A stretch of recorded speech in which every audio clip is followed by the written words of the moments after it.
Hey everyone, welcome back to another episode here at Bulletproof Selling. My name is Sean Rhodes, Chief Sales Sergeant of Bulletproof Selling and author of the book Bulletproof Selling, a guide for systemizing sales on the battlefield of business. Now, if you are in sales, then that means you're on the front line for your business. Something we're mentioning a lot around here recently because I see it every day. What is it like to be on the front line? Well, not very many people in society have had that opportunity. As one of the few that have, I can tell you that it's stressful. There are unknown threats around every corner. You get one shot at success, and you're in an environment that has a zero margin of error. Now, life and death are on the line in that environment, which is why we do everything we can to identify where hope is entering the picture, and we work to remove it. Now, if you're in sales, you've got a lot of similarities with folks that are out there on the front line. It's also stressful. You're facing unknown threats. You get one shot at success, and your environment has a zero margin of error, too. So if you are relying on hope, if you're allowing it to creep in, so whether you're just openly relying on hope, saying, I hope I know what I'm going to say when I get on the phone with that buyer, or it's creeping in. You've got some good systems, you've got some good process, but you know you could be performing better. Well, you are in the right place, my friend, because here at Bulletproof Selling, our mantra, our mission is to remove hope from how salespeople operate. And every week we're here to do that with best-selling authors, Hall of Fame speakers, people that have led multinational sales teams, and the folks that are out there right now helping sales teams remove hope one process at a time. My commitment to you, every one of these episodes, we're going to build a sales system with our guest, and we have since day one. You can take that system and use it no matter the size of your team or the size of your goals so that you too can remove hope from how you sell so that you too can become bulletproof.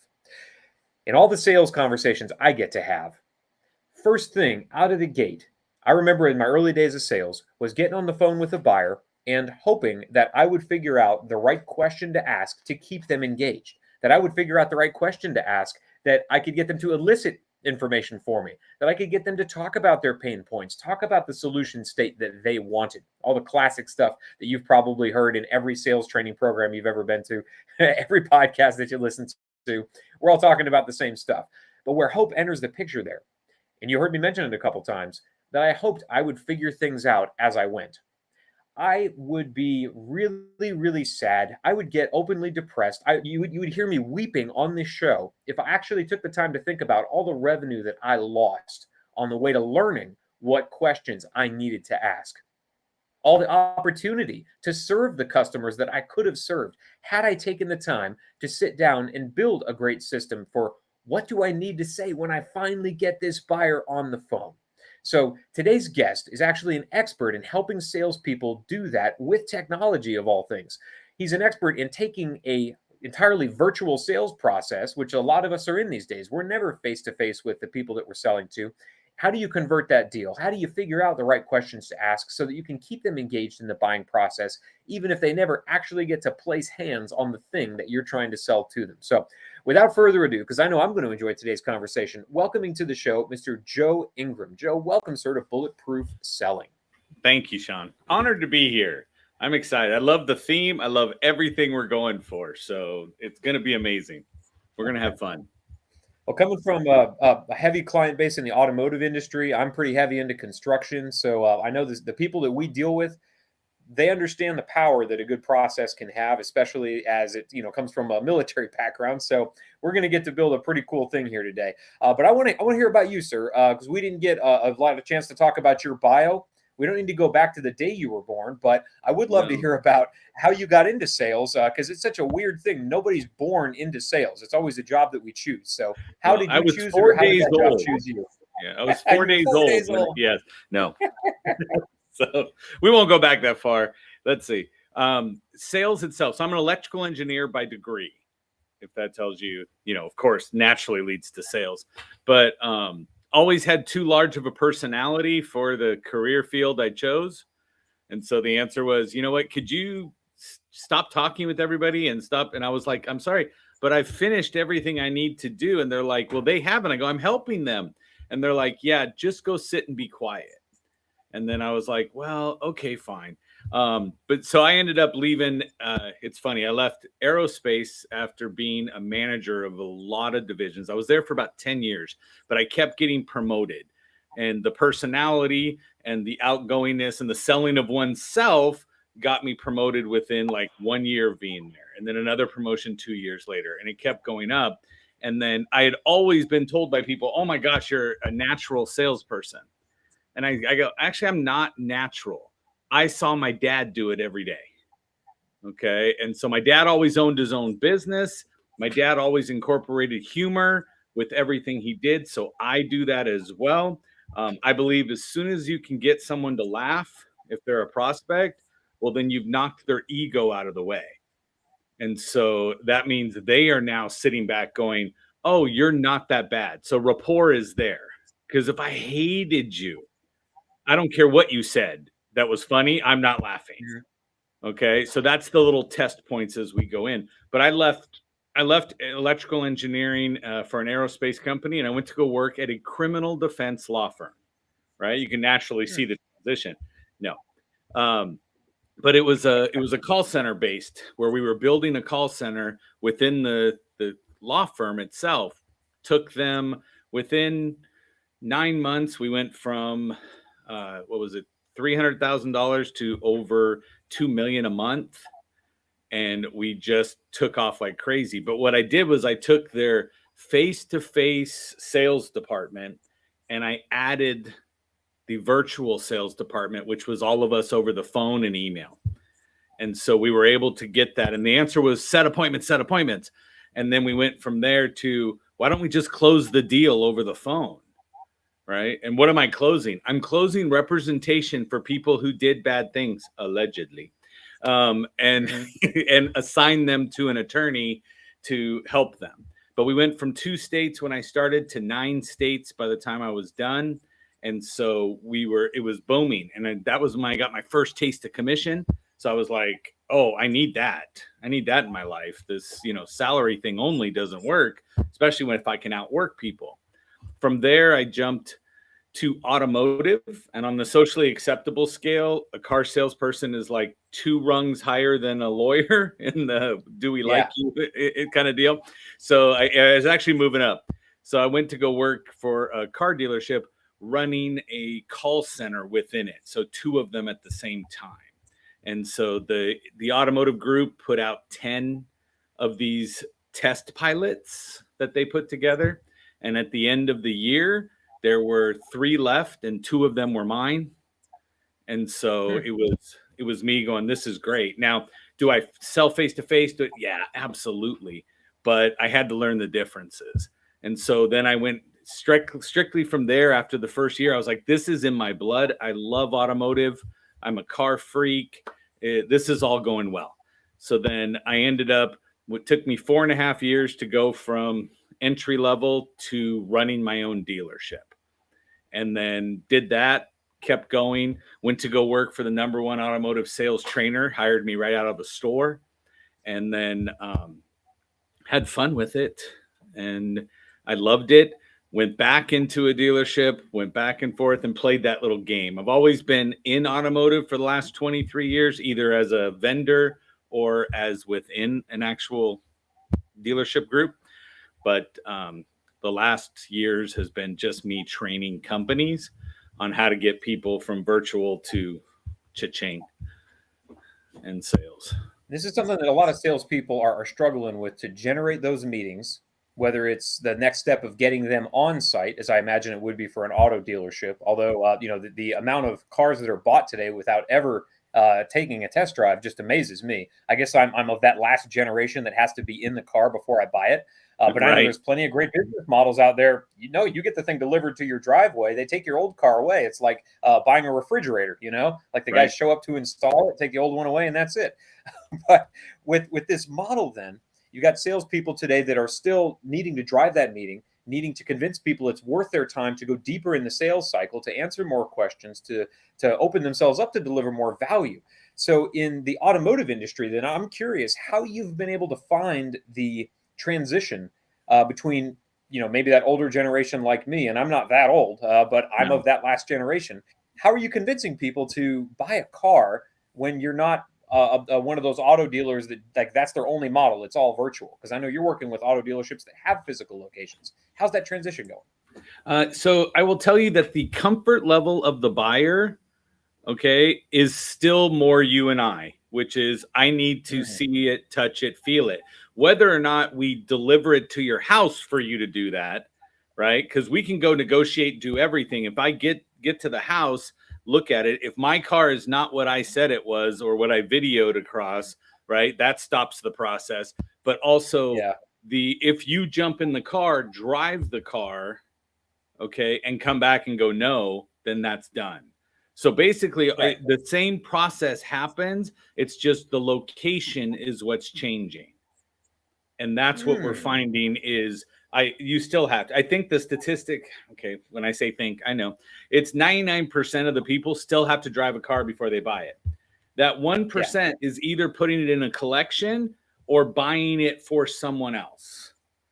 Right? Okay, I get you. Yeah. I've had someone come in and go, hey, I want to buy this car, blah, blah, blah. And I'm like, well, let's go take it, around the block. And the guy's like, this is for the housekeeper to take the kids to school and back. I just don't trust her car. And so to him, he's like, I will never drive this. So this doesn't matter to me. Right. And this is what I'm giving. So that was what they did. But yeah.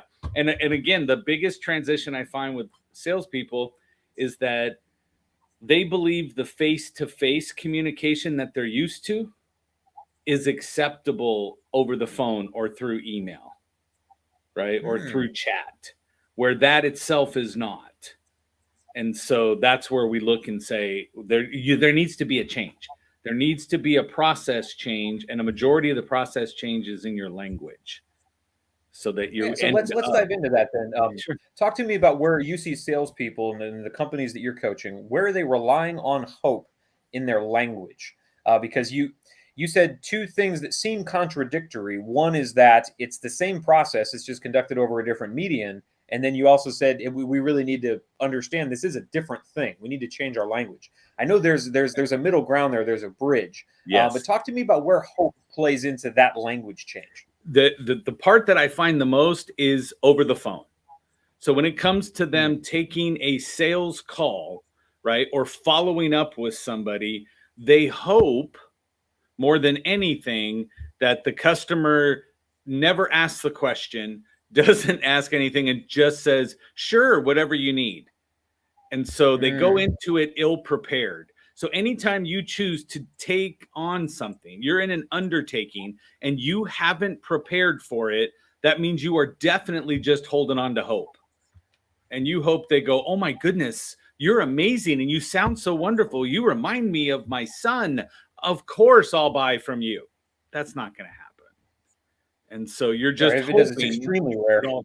Yeah. You just hope everything is in alignment. I can't hope my way to income, right? That's how you look and see. A lot of sales leaders I'm talking with, they say their salespeople are smoking hopium if they think that they're just going to show up and all the stars are going to align magically on that call. So if we're then trying to get our way around this, it seems like in the military, we did this all the time, identify the largest failure points, potential failure points inside of our mission before we stepped out of the gate.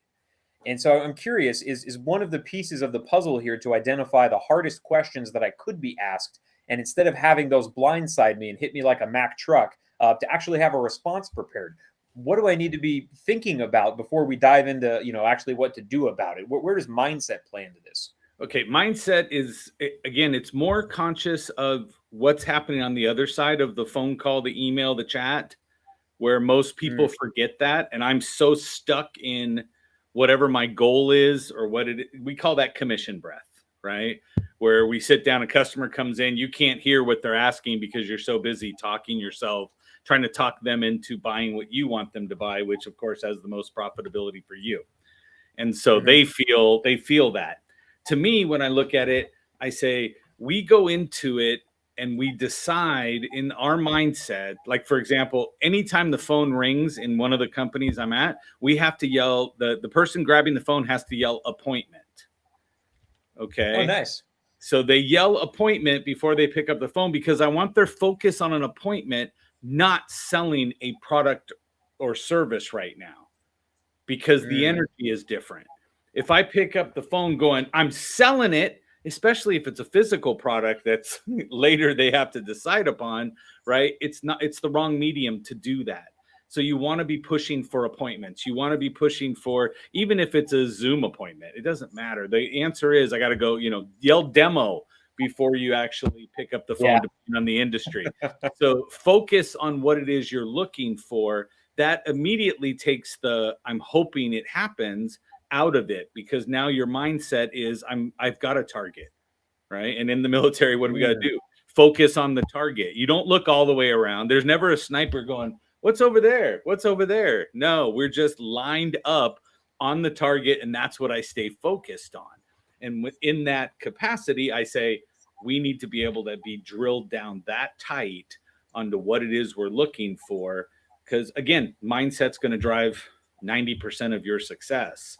So I just say, let's pepper in the skill set to go with the mindset. We end up with a win.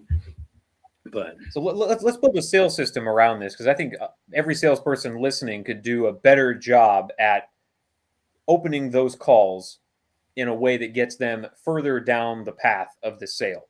And again, it might not be let's make a sale today. It may be let's work on getting that appointment, work on setting that demo, earning their trust so that they're willing to give us the time for that. And when we talk about building sales systems, just like in the military, every new one removes another piece of hope. So we're trimming hope away with every new system. We use this acronym TRIM here at Bulletproof Selling just to make it easy for us, because in the military there's an acronym for just about everything, because we're all chewing crayons and doing all kinds of silly stuff anyway. So with T in TRIM is the trigger.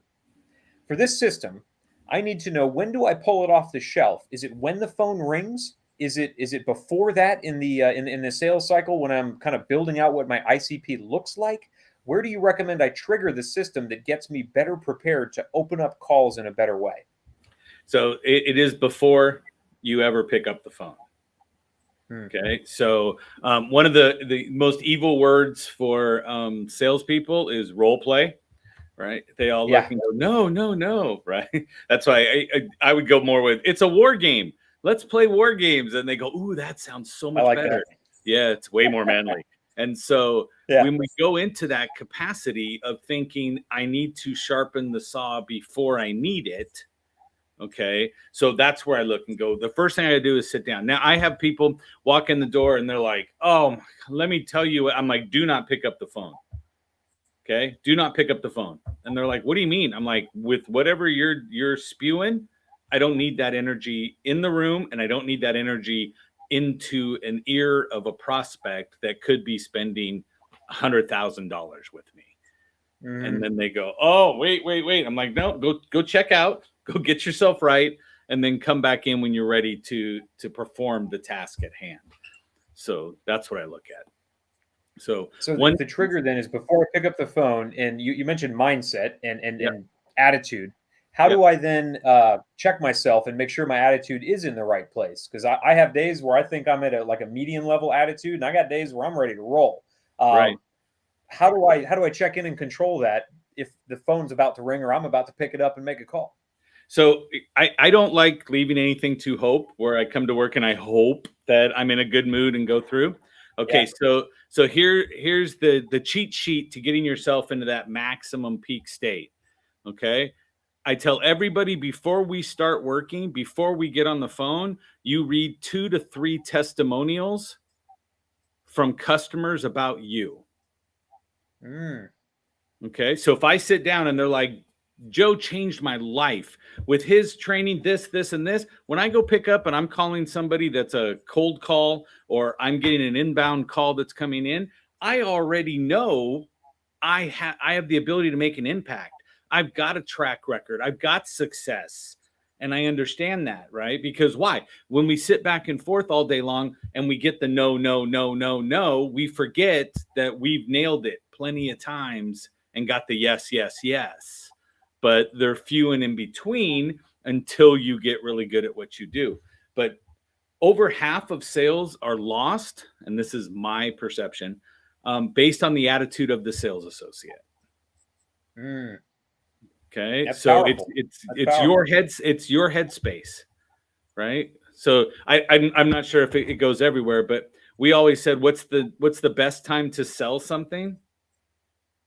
It's right after And you you just sold sold something else. Yeah. Yes. See? Yep, Okay. that's It's right. universal, right? It's universal. Yep, yep. But why? Because you're on top of it.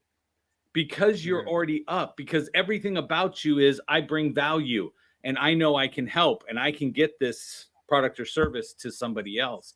And that's what I look at. And so to me, So I've got my I want to try. I dive into the actual tactics of this, man, because I'm sure. excited about it. I'm thinking to myself, like, I've got testimonials that I never look at for the purpose of motivating myself. But man, I'm going to Right. start now. That's a great idea. Let other people cycle back to me all the fun stuff that we've gotten to do together and all the value. So if Absolutely. I've gotten the trigger down, then now we're into the R and trim, which is making this repeatable. What are the steps that I need to take before, during, and maybe even after a conversation to make sure that I'm controlling the language in a way that sets me up for success down the road instead of hoping I think of the right things to say or ask? So my thing, as far as repeatability, I'm telling you, you better write down every question you're hearing. So as I'm Yeah. talking, right? So I've already got my notepad here, and my answer is I'm going to write down the questions. So and typically when I go in someplace, I give them pads, and on the pad, it's giving them the information they need. So like my little cheat sheet here says, what do I need? I need to get the name, right? I need to get the number, what appointment date and time, and then any notes, which is what it is that happened. If I'm just going to take this and tear it off and go, okay, and I put it on a stack that's there, I go through 5, 10 of my phone pops that come in. I go back through and I look and see, oh, today's a price day. Well, today's not a price day. You know what today is? Today's actually, I think it's a price day. So then I drive it towards price in my language. But what I look at it and go, everything is about implementation time frame. How quickly can I get it? And I'm over here pushing it towards price. And so that's why I say we control where the conversation goes. So that's why we have to make sure our outcome is determined first. But I'd be writing down every single question I'm getting and then collecting them. After 5 of them, I would be putting my phone on pause, right? And I would sit back and say, okay, what do I have? And then what is the best answer for this? How do I drive this back into my control? Okay, because when a customer or prospect asks you something that takes you off of your roadmap, okay, and so when it takes you off the roadmap, what I tell people is they go, we need rebuttals. I'm like, no, you need what's called bounce backs, right? And I said, a bounce back just means they bounced you off with a question of where you were going down the road, and a bounce back puts you right back to where you're at. So always keep your response to their questions asking a question after you've acknowledged it and moved on. So that way that question puts you right back into your roadmap going down the road. So I've got the first step in this then is write down the questions that you hear. And what a Yep. lot of salespeople do is they'll wait weeks or months sometimes before they realize, oh, dang, all the questions I've been hearing recently are about delivery time frame because they know we've got supply chain challenges. Maybe I should do something about that. And what you're advocating is in a single call block or after 2 or 3 conversations, take the time to iterate then. Ask, Yeah. what are the themes that I'm hearing? Is it about price? Is it about delivery? Is it about quality? Is it about reputation? Whatever that looks like. And then take the time to research your better answers then, instead of letting 5, Yeah. 10, 50 more phone calls burn through your CRM before you begin to make a change. Yes, absolutely. Your summation That's was much outstanding. easier. Yes. Yeah. It's what I do, man. I get to build process for salespeople. It's a lot Yeah. of fun. All right, so I've got those 2 steps out of the way. I'm in the conversation. I'm pivoting. All right, so maybe I've got my call block set. I've had a couple of conversations. I've realized there's a theme going on. I've gone and researched better answers. I either ask my team, I ask my sales leadership, I go to the interwebs, I ask the Google what I should Right. be answering to this, reframing it as a question. What else should I be doing repeatedly on these calls to own the language? So one thing we got to make sure it's actually been proven that the smile over the phone can be heard. Hmm. Okay. And so what happens is when you smile, you change the size of your mouth, which means the frequency becomes higher because it became smaller. So as you're talking and then you start smiling, all of a sudden your voice pitch goes up. So it's difficult when the customer asks you multiple things for you to stay smiling. But then again, that goes right back to our mindset over who's in control of your brain. Okay. Yep. No, that's wonderful. The idea of actually controlling your physiology actively instead of letting a deal close in your favor and now you're happy. No, smile on the phone. If you listen to your testimonials, you should be showing up with a smile anyway. If you just heard a bunch of people or you read how you were able to impact the lives of a bunch of customers. So this is awesome, man. We've got and then stand up. Stand up on the phone. Standing up, another good one. Stand up, right? Okay. What do we call that? The power pose or the Superman pose, right? Every superhero stands there. But when you stand up, the energy you put out is so much different than if you sit down. Okay. When I do training with people, I always say that, okay, sit like you're depressed. Everybody sit like you're depressed. And everybody goes, oh, and they do that. And I go, now where's your energy? And they're like, it's on the ground. And I'm like, yeah, exactly. And I was like, okay, now sit. Like the next thing I'm going to tell you is going to make you $1 million. How are you going to sit in the class? How are you? And then they all sit up. And then they're sitting there. I'm like, where's your energy? And they're like, shut up and give me the answer. And I was like, yeah, there is no answer for the $1 million, right? Buy a lotto ticket. One of you will win eventually. One of you will. All right. So I love this. Stand up, smile, control physiology. I want to move into the iron trim, which is making this thing improvable. Okay. So over the course of weeks or months, I want a way to look back and say, what are the areas that I can really examine to figure out how do I better control language? Because I might have started at level 1. I want to finish this career field at level 5. I want to be a master of immediately providing value, getting prospects to open up faster, developing relationships more rapidly. What are the things I need to look at for improvement, and how often should I be doing that? So I will tell you right now, at once a week, in most of my clients, we have call recording capabilities. Mm-hmm. So we record the calls. So then what you need to do is grab somebody who's not necessarily one of your best friends, right? And grab somebody, go sit down and have them listen to phone calls with you. You grab random 5 phone calls is a great sampling. Even if you take 10, 25 calls a day, you grab 5 random calls, pull it up and listen to it. And when you do is you listen to it and it takes a shift because you're hearing your own voice. You listen to it through the ears of the client. And so all we're doing is hearing what happened to the other side of the phone when you said what you said. Right. So I look at it and I'll sit with people and they'll go, oh, well, I'll get that contract over to you right now because they're selling something. And I'm like, okay, don't say that. Because you can literally hear the customer on the other end of the phone pucker, right? They're like, oh, okay, right? And you go, no. If you said agreement, let me send you the agreement. Agreement is a much more elevated word that helps them, okay? And once you go through, you'll find words that you use a lot, okay? And I call this out on any of the people I sit with, okay? I have one buddy of mine. He's doing live streams all day, every day. And I go, man, what would it be like if you didn't say long story short 10 times every live stream? And he's like, what? And so now when he says it, he's like, and so I'm like, just find an alternative phrase that you can pepper in back and forth. And so listen to the call. Find out how many times you used the prospect's name. And are you overusing it or are you underusing it? So if you're not utilizing their name, okay, you're lacking the rapport building because the sweetest thing anybody could hear is their own name said back to them. Okay. So you spell your name the right way, right? Those other Seans that spell it, the wrong way. I know that's a pet peeve for everybody named Sean. Whichever way they spell it. Yeah. But if somebody called you Shun instead of Sean, right, it hurts. It's just like it's a little jab that comes in. But if I said your name, if I'm looking, I go, Sean, it's really important that we talk about this. Okay? Because it's you and I on a screen. It's you and I right now. So when you look at that, what's happening? When I said your name, you focused, hyper focused compared to what you were to begin with.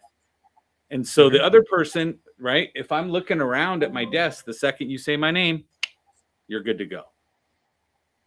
Awesome. Right. So that's a And great so way to improve.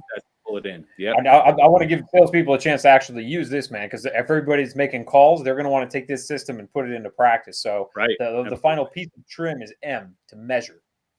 Yes. What am I measuring to make sure that this process, which is going to take me a little more time than I might have been doing before, where I was just smiling and dialing, I'm taking the time to map out the questions I'm hearing, taking the time to listen to call recordings. I could be just in raw sales activity, but I'm taking the time to improve. I need to measure it to make sure this is better. But what am I measuring? Because some of us have long sales cycles. For a lot of people, and I'm one of them at a car dealership, I'm walking in today, but I may not buy for the next 6 months. Right. That's a longer sales cycle. What am I going to measure as a salesperson to know that my language is making an impact in the right direction? So I've one of my big things is I say sales is only a numbers game until you become educated. Okay. Because that raw sales activity is what's a numbers game because you haven't gotten any better. So the answer is, hey, if I sold 2 products after making 100 cold calls, and then I go, but I want to sell 4 today, it means I have to make 200 cold calls because you haven't determined, based on checking in with yourself, what you could do to increase that. What if you could do 50 to get 2? Now I don't have to increase my workload at all, but that's because I'm paying attention to the results. Okay. We measure track how fast you're implementing your improvement then. Track your activities, right? And track them in accordance with results. So how many activities go to results? So I always tell people, look, how many calls did you take or make? How many appointments were set? Right. Then I look and go, of the appointments you set, how many actually showed for their actual appointment? Even if it's a virtual meeting, right? There's going to be no-shows. Well, if there's a really high no-show number, then I know that you set it very weak on there just so you can get a number to say call to appointment.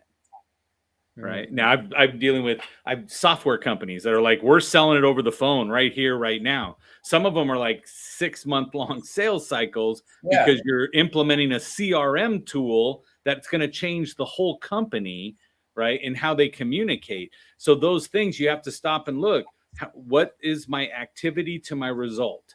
So if my result is ultimately a sold, and then I back it up, if I'm tracking my numbers and realizing that any company that has more than 100 employees requires 7 people to buy off on the purchase of anything that goes into the company.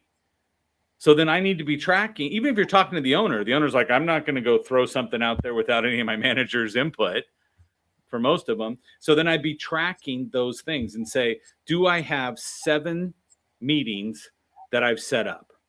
So how many calls am I making? Do I get my 7 meetings? Because if the 8th meeting is the sold product or service, then I need to be tracking how many times I can get that. Is there a way to get 2 people on a Zoom at the same time?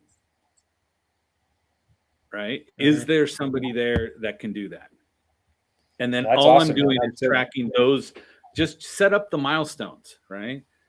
One of the things this is something that a lot of salespeople kind of work backwards on the math with. They say, well, you know, Joe, if it takes 10 calls for me to close a deal, that's awesome. But it doesn't mean that you just bang 10 calls out and hope the deal happens. It's being intentional about making sure that you gather the things you need on those 10 calls. And that's a great thing to be able to measure. And I love the idea that you gave, because so many salespeople treat themselves like they're a limited capacity engine. So we're going to go into the automotive world for just a second, and I'm going to show my ignorance in all things mechanical here very shortly. So let's say I'm in a four. Let's say I'm in a 4-cylinder engine. It's got 250 horsepower, and I think that's all it's going to do. So as a salesperson, I know that's the engine is my pipeline, right? It's got this much horsepower capability. No matter how fast I push down on the pedal or how hard, it's only ever going to jam out that much horsepower. But what we're not considering is the fact that as salespeople, we have the ability to improve not only the engine that we're in, the pipeline, the way it flows, how fast it flows, but we have the ability to improve the fuel that we're putting into the pipeline. Right. So we're mechanics here. We can take that engine apart and put in a Porsche engine in, you know, an old beat up Honda Accord if that's what we want to do. Right. And only happens through these steps that you've given us. So amazing things to consciously control the language in the initial part of a conversation.